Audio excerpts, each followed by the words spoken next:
Hello and welcome to Math 146, Introduction to Statistics at Skagit Valley College. My name's Abel Gage. I'll be your instructor for this quarter. It's good to see you, if only virtually. So it's summer quarter. It's going to be a little bit shorter than a normal quarter, which means we're going to move a little bit faster. And it's the end of the pandemic. You probably have more things going on in your life than you may have in previous quarters. But we are going to do our best to make sure that the load is manageable and that you have all the help you need. So you will get through this course just fine. I wanted to take a few minutes to just introduce myself and to give you a quick look around the place, see what your life is going to look like for the next few weeks of summer quarter. So, introductions. Hello, I'm Abel. I've been teaching at Skagit Valley College for 23 years. I love it. Stats is one of my favorite courses to teach. So let's take a little bit of time to show you around Canvas and the other tools that we'll be using. So as I record this video, I'm still working on our Canvas site, but it'll look a little something like this. So when you pop into the Canvas site, the work that you're going to do is arranged by weekly modules. So there's an introductory module right here that has some resources for you, but then typically it'll say, hey, week 1, July 6th through 11th, here's what you need to do for week 1 in order.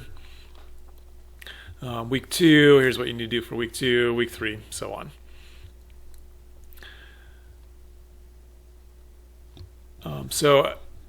In the introductory module, of course, you'll watch this video that you're watching right now. There's a few other things like read the syllabus and take a pre-survey, a few other things for you to read and look through. But as you actually start in week 1, there's a couple extra things you'll do here. There's the typical, especially for online classes, the typical getting to know you discussion board post that you can do there. There's also a quiz about the syllabus just to make sure you picked up some of the important parts. But really a typical week will look something like this. You'll have maybe an activity, and then you'll have a few homework sections to work on. The activities, when you click into them, they'll just give you the description of what you're going to be doing. But a typical homework section, I'll just click into this one. There's a little bit of words here that I would like you to read. I give you the assigned problems. And by the way, all of our homework for this course is done out of a printed textbook. There's no My Math Lab or My Stats Lab. There's no online homework system for this class.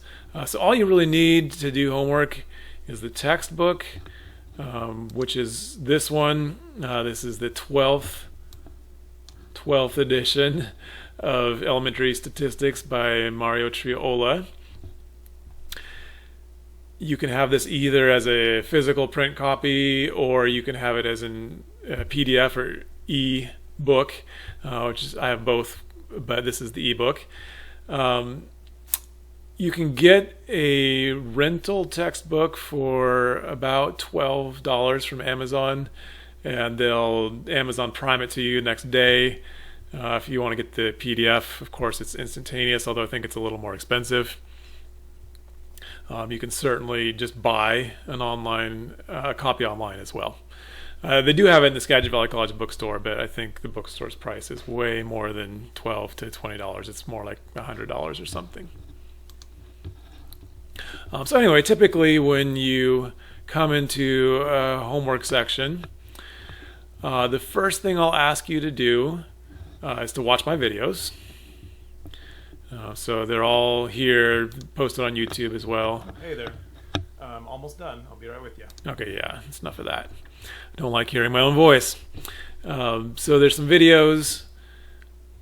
You can also read the textbook. I definitely recommend watching the videos first.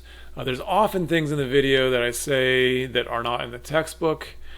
For example, the textbook might tell you 2 or 3 different ways to do a problem, and in the videos I'll tell you which way I want and which way is the easiest and most accurate way. I may even tell you certain things about how to present the homework in the videos. So the videos are like going to class. Do watch the videos. After that, you can either try the homework or you can read the book and then try the homework. You will do the homework, pencil and paper, write it out. And those sheets of paper you need to submit here on Canvas. So you have a few different ways of doing that. A lot of students use just a scanner app on their phone, right? So Cam Scanner, there's a million others.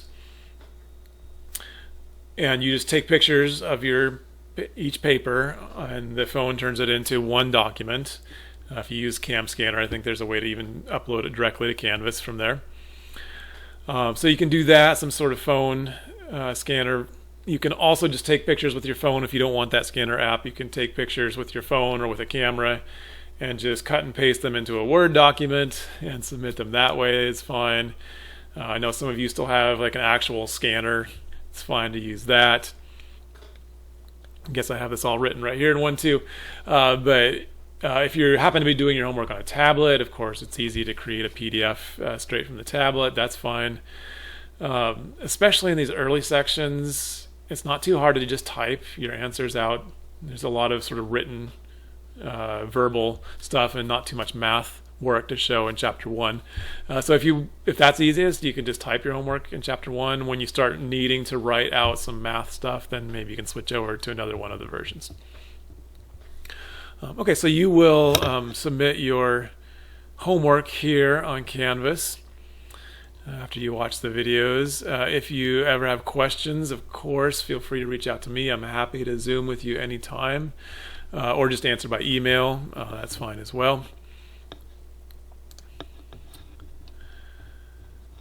So that's the typical breakdown. Do an activity, do some homework assignments. At some point, we'll get to a test. The tests are basically what I would consider a take-home test. So the test will have just a document that you can either print or you can copy the problems down by hand onto paper. You'll usually have 3 days from a Friday morning to a Sunday night, for instance, to do the test, and you'll submit it like you submit your homework. And then we'll go on from there. Lather, rinse, repeat. So just so you know, there's no required Zoom meetings for this class. There'll be some optional ones. I'll essentially have office hours, but there's nothing required. So pretty much Canvas, some form of the textbook, and then the only other thing you're going to need is, for our calculator, we're going to use a website called StatDisk. And it's completely free. So I just wanted to point that out to you. We won't need it for the first couple weeks, but eventually we'll need it, so it doesn't hurt to get used to it right now. I'll introduce it more when we get to that point in the course, but if you want to check it out now, it's just statdisk.com. That's disk with a K. Oh, I'm already logged in, but let me sign out. So when you first get there, it'll look like this. It's definitely very 2002.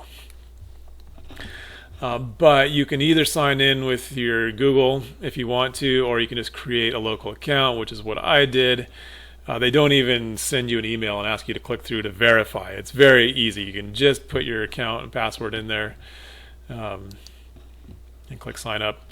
And this will be our calculator that we're going to use for the course. All of my videos are going to show you how to do things on StatDisk. I'd strongly recommend you to use StatDisk. I know if some of you are used to having a TI-83 calculator, or have had people use other statistical software. That's fine. I can try to help you out with this, but like I said, all of my videos will use StatDisk, and that will be our expected calculator. And if you ever want to for your homework or for your test, it's very easy to include screenshots from StatDisk. So I think that's about it for now.